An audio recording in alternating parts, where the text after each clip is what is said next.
Well, viewers, it seems like Germany has managed to shoot itself in the foot again, despite having the chance to steer the country towards stability and away from Zelensky's relentless coercion. Voters have once more taken the absurd route. A new leader has been chosen, but in perhaps the most clueless and self-sabotaging way possible. The electorate has handed back the power to CDU, the party that barely managed to distance itself from the same tad establishment politics.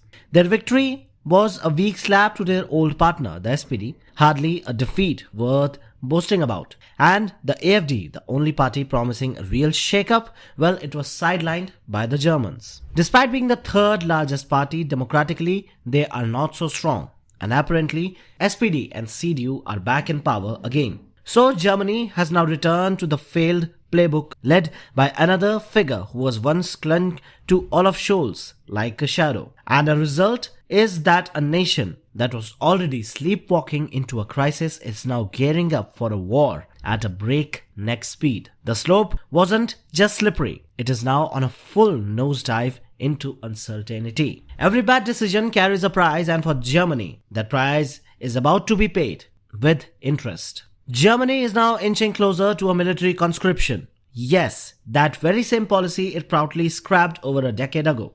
Now under the way of the poor strategic foresight and blind allegiance to the NATO narrative. The defense minister Boris Pistorius has admitted that unless enough young Germans willingly sign up, the government will be forced to drag them through military mandatory service. Voluntarism, it seems, but it's just the first layer of the trap. The so-called Swedish model is now being pushed by Chancellor Friedrich Merz's Christian Democrats and their uneasy coalition partner, the Social Democrats. That is a thinly veiled rebranding of conscription. Selective, yes, but coercive nonetheless. Behind the polished rhetoric lies a desperate reality also, that Germany's military ranks are thinning and recruitment is already falling.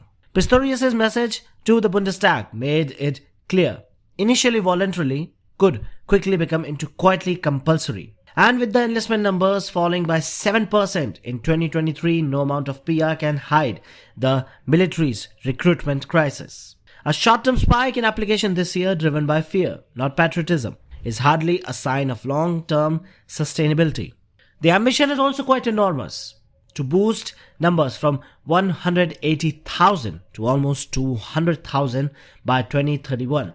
And this number can also go far beyond than that. But given the army's declining appeal and poor morale, these figures feel more like a fantasy than plan. Meanwhile, Berlin also continues to send heavy weapons to Ukraine, insisting that it's not involved in the war, ignoring the obvious contradiction, and now more troop enlistment is being planned. Even Germany's top general admits that the nation is stuck in a grey zone between war and peace, but hey, in reality, that grey is getting darker day by day. And let's not forget Pistorius' dire prediction that Russia could be ready for a theoretical attack on NATO by 2029. Also, the government is reviving the Cold War era bunkers, pouring millions and billions into the military infrastructure and boosting its defense budget past $80 million.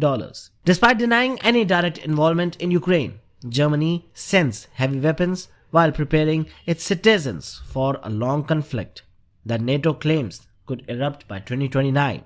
So the war machine is roaring back to life, and all this convenient justification to ramp up the militarization, reintroduce forced service and plunge the nation into war is happening under the banner of deterrence. Well, in our opinion, Germany had a chance. Pursue a path of diplomacy and national stability, or double down on failed doctrines and blind militarism. It has chosen the latter, and now with young Germans potentially forced back into uniform, the consequences of that decision are about to become painfully honest. If something worse, sponsored by NATO, happens.